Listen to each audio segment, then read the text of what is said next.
ಇಡೀ ನಮ್ಮ ಕರ್ನಾಟಕ ರಾಜ್ಯದಲ್ಲಿ ಅತಿ ಉನ್ನತ ಇಲಾಖೆಗಳಾದ ಕಂದಾಯ ಇಲಾಖೆ, ಗೃಹ ಇಲಾಖೆ, ಸಾರಿಗೆ ಇಲಾಖೆ, ಆಮೇಲೆ ಲೋಕ ಉಪಯೋಗ ಇಲಾಖೆ ಮತ್ತು ಗ್ರಾಮೀಣ ಅಭಿವೃದ್ಧಿ ಇಲಾಖೆಗಳು, ಇನ್ನೂ ಹಲವಾರು ಇಲಾಖೆಗಳಿಂದ ನಮಗೆ ಭಾಳ ಅನ್ಯಾಯ ಆಗ್ತಾಯಿದೆ. ಅದರಲ್ಲಿ ಮುಖ್ಯವಾಗಿ ನಮಗೆ ಬರಬೇಕಾದಂಥ ನಮ್ಮ SC/STಗೆ SCP TSP ಹಣವನ್ನು ಭಾಳ ದುರ್ಬಳಕೆ ಮಾಡಿಕೊಂಡು ಪ್ರತಿಯೊಂದರಲ್ಲಿ ನಮಗೆ ದಲಿತರು ವಂಚನೆ ಮಾಡದೆ ಈ ಕೆಲವೊಂದು ಇಲಾಖೆಗಳ ಪ್ರಧಾನ ಕಾರ್ಯದರ್ಶಿಗಳು ಮತ್ತು ಜಿಲ್ಲಾಧಿಕಾರಿಗಳು ಮತ್ತು ಡೈರೆಕ್ಟರ್ಗಳು ಬದುಕಾಗಿರ್ತದೆ. ಅದೇ ವಿಚಾರನ ನಾವು ತೆಗೆದುಕೊಂಡು ಮತ್ತೊಂದು ಇಲಾಖೆಯಾದಂಥ ನಮ್ಮ ಕಂದಾಯ ಇಲಾಖೆ, ಬಹಳ ಮುಖ್ಯವಾದಂಥ ಇಲಾಖೆ ಅಂದರೆ ಇದು ಕಂದಾಯ ಇಲಾಖೆ. ಈ ಇಲಾಖೆಯಲ್ಲಿ ಕೆಲವೊಂದು ವಿಚಾರಗಳನ್ನು ನಾವು ತೆಗೆದುಕೊಂಡು ಹೋಗ್ಬೇಕಾದ್ರೆ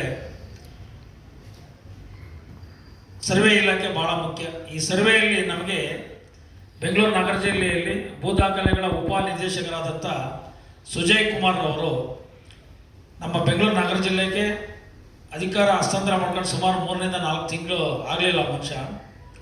ಸುಮಾರು 4,000 ಫೈಲ್ಗಳನ್ನ ವಿಲೆ ಮಾಡಿ ಇಟ್ಕೊಂಡಿದ್ದಾನೆ ಮನುಷ್ಯ. 4,000.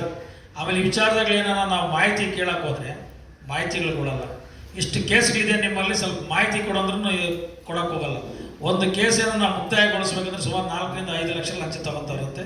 ಅದು ನಮ್ಗೆ ಬಂದಿರೋಂಥ ಮಾಹಿತಿ. ಆನಂತರ ಇದೇ ಬೆಂಗಳೂರು ದಕ್ಷಿಣ ತಾಲೂಕು ಸಮೀಪ ಬರುವಂಥ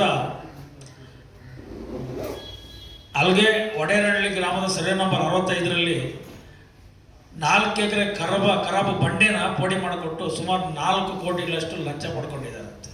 ಈ ಭಾನುಪ್ರಕಾಶು ಮತ್ತು KT ಶ್ರೀನಿವಾಸನ್ ಇವರು ಮಧ್ಯವರ್ತಿಗಳಿಂದ ಪಡೆದು ಈ ಥರ ಲಂಚಗಳ ರೂಪದಲ್ಲಿ ಪಡ್ಕೊಂಡು ಸಾರ್ವಜನಿಕರಿಗೂ ಮತ್ತು ಸರ್ಕಾರಕ್ಕೆ ಮೋಸ ಮಾಡ್ತಾ ಇದ್ದಾರಂತೆ ಈ ಮನುಷ್ಯ.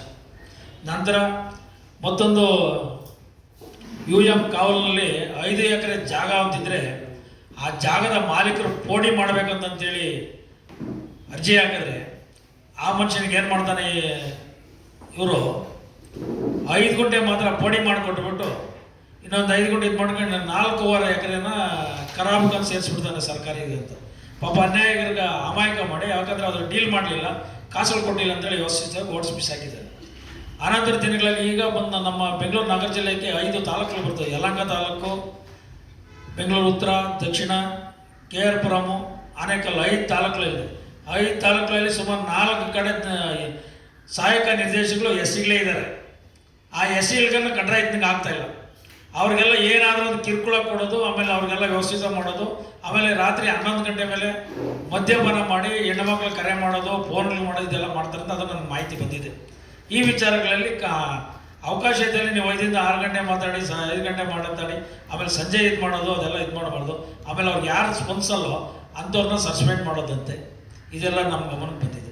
ನಾವೇ ಖುದ್ದಾಗ ಒಂದು 2-3 ಸಾರಿ ಹೋಗಿ ಅವ್ನು ಭೇಟಿ ಮಾಡಿದ್ದೀವಿ. ನಾವು ಕೆಲವೊಂದು ಮಾಹಿತಿಗಳು ಕೊಡಿ ಅಂತ ಹೇಳಿದ್ರೆ ನಮಗೆ ಒಂಥರ ದೌರ್ಜನ್ಯ ವಹಿಸಿ ಮಾತಾಡ್ತಾರೆ. ಅಂಥ ಅಧಿಕಾರಿಗಳನ್ನ ನಾವು ಇಲ್ಲಿ ಇಡಬಾರ್ದು ಅನ್ನೋದು ನಮ್ಮ ಭಾಳ ಮುಖ್ಯವಾದಂಥ ವಿಷಯ ಆಗಿರ್ತದೆ. ಯಾವುದೇ ಕಾರಣಕ್ಕೂ ಈ ಒಂದು ಅಧಿಕಾರಿಗಳನ್ನ ಇಮಿಡಿಯೇಟ್ಲಿ ಅಮಾನತುಗೊಳಿಸಬೇಕು. ಆಮೇಲೆ ಭಾನುಪ್ರಕಾಶ್ ಎಂಬ ವ್ಯಕ್ತಿ ಯಲಹಂಕದಲ್ಲಿದ್ದ, ಅದು ನಿನ್ನೆಲ್ಲ ನನಗೆ ಚೆನ್ನಾಗಿ ಗೊತ್ತಿದೆ. ಆಮೇಲೆ ಇಲ್ಲಿ KT ಶ್ರೀನಿವಾಸ್ ಅಂತ ಒಬ್ಬರು ಅಧಿಕಾರಿಗಳಿದ್ದಾರೆ, ಅವರಿಬ್ಬರನ್ನ ಮಧ್ಯಸ್ಥಿಕೆ ಹಾಕೊಂಡು ಇವರು ಭೂ ದಾಖಲೆಗಳ ಉಪನಿರ್ದೇಶಕರಾದಂಥ ಸುಜಯ್ ಕುಮಾರ್ ಅವರು ಭಾಳ ಜಾತಿ ಧೋರಣೆ ಮಾಡಿಕೊಂಡು ಆಮೇಲೆ ಅವ್ರ ಮುಖಾಂತರನೇ ಹಣ ವಸೂಲಿ ಮಾಡಿ ದಾಂಧಲೆ ಮಾಡೋದು ಇವರ ಇದಾಗಿರ್ತದೆ. ಸುಮಾರು ಯಾರನ್ನ ಹೇಳಿದ್ ಮಾಡೋಕೆ ಹೋದರೆ ನಾನು ಕಂದಾಯ ಸಚಿವರು ಬೇಕಾಗಿರೋ ಅಂತ ಹೇಳ್ತಾರೆ.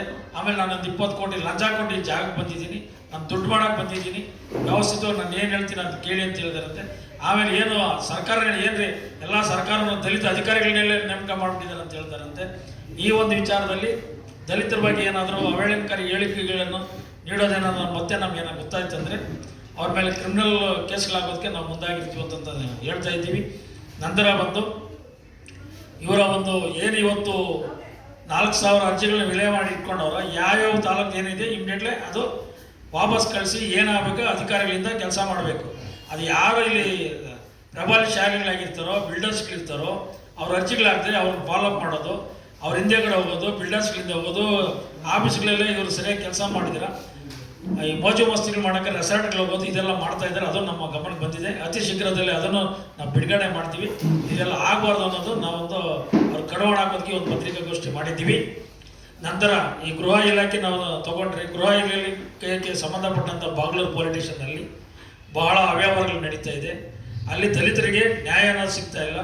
ಮೊನ್ನೆ ಸಂವಿಧಾನ ದಿನಾಚರಣೆ ಮಾಡ್ತಾ ಇರಬೇಕಾದ್ರೆ ಸಂವಿಧಾನ ದಿನಾಚರಣೆಗೆ ಅಡಚಣೆ ಮಾಡಿದ್ದಾರೆ. PK ಮಂಜು ಅನ್ನೋನು ಕಟ್ಟಾಸುಮರ ನಾಡಿನ ಅವರು ಫ್ಯಾಮಿಲಿನೇ ನಿರ್ನಾಂಶ ಮಾಡಿದಂಥ ವ್ಯಕ್ತಿ ಅವನು. ಅಂಥವ್ರನ್ನ ಕಡಿವಾಣ ಹಾಕಬೇಕು. ಆಮೇಲೆ ಅವ್ರ ವಿರುದ್ಧವಾಗಿ ನಾವು ಬಾಗ್ಲೂರು ಪೊಲೀಸ್ ಸ್ಟೇಷನಲ್ಲಿ ಕಂಪ್ಲೇಂಟ್ ಕೊಟ್ಟಿದ್ವಿ.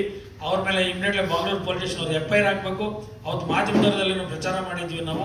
ಅವ್ರ ಕಾರ್ಯಕ್ರಮದ ಸಂವಿಧಾನ ಅಡಚಣೆ ಮಾಡಿ ಯಾವುದೇ ಕಾರಣಕ್ಕೂ ದಲಿತರು ಊರಿಂದ ಒಳಗಡೆ ಬರಬಾರ್ದು ಅಂತೇಳಿ ಬಹಿಷ್ಕಾರ ಹಾಕಿದ್ದಾರೆ. ಅವ್ರಿಗೆ ಕಡಿವಾಣ ಹಾಕ್ಬಿಟ್ಟು ವ್ಯವಸ್ಥಿತವಾಗಿ ಆಗಬೇಕು. ಆಮೇಲೆ ಅವನ ಮೇಲೆ ಸುಮಾರಿಂದ 20 ರಿಂದ 30 ಕೇಸ್ಗಳಿದೆ. ಅವನ ಮೇಲೆ ಪೊಲೀಸರಿಗೆ FIRಗಳು ಅವನ ಮೇಲೆ ದಾಖಲಾಗ್ತಿರೋದು ಆರೋಪಿ ಆಗಿದ್ರು ಪೊಲೀಸರು ಪಕ್ಕದಲ್ಲೇ ಕುತ್ಕೊಂಡು ಓಡಾಡಿಸ್ತಾ ಇರ್ತಾರೆ. ಅವನು ಇದುವರೆಗೂ ಅರೆಸ್ಟ್ ಮಾಡಲಿಲ್ಲ. ಅವನ್ನ ಯಾವುದೇ ಕಾರಣ ಸುಮಾರು ಎಷ್ಟೇ ಇದೆ ಅದನ್ನು ಅಲ್ಲಿ ಲಂಚ ಕೊಡ್ತಾನೆ, ನಮ್ಮದೇ ಪೊಲೀಸರು ಫ್ರೆಂಡ್ಶಿಪ್ ಮಾಡ್ತಾನೆ, ಓಡಾಡ್ತಾನೆ ಇರ್ತಾನೆ. ಇದು ಬಾಗ್ಲೂರು ಪೊಲೀಸವ್ರಿಗೆ ಮತ್ತು ಆಮೇಲೆ ACP DCPಗಳಿಗೆ ನಾನೆಲ್ಲ ಮಾಹಿತಿಗಳು ಕೊಟ್ಟಿದ್ದೀನಿ, ಕಂಪ್ಲೇಂಟ್ ಕೊಟ್ಟಿದ್ದೀನಿ. ಹೋಮ್ ಮಿನಿಸ್ಟ್ರಿಗೂ ಕಂಪ್ಲೇಂಟ್ ಕೊಟ್ಟು ಕಳಿಸಿದ್ದೀನಿ. ಅದ್ರ ವಿಚಾರದಲ್ಲಿ ಅರ್ಜೆಂಟಾಗಿ FIR ಆಗಬೇಕು. ನಂತರ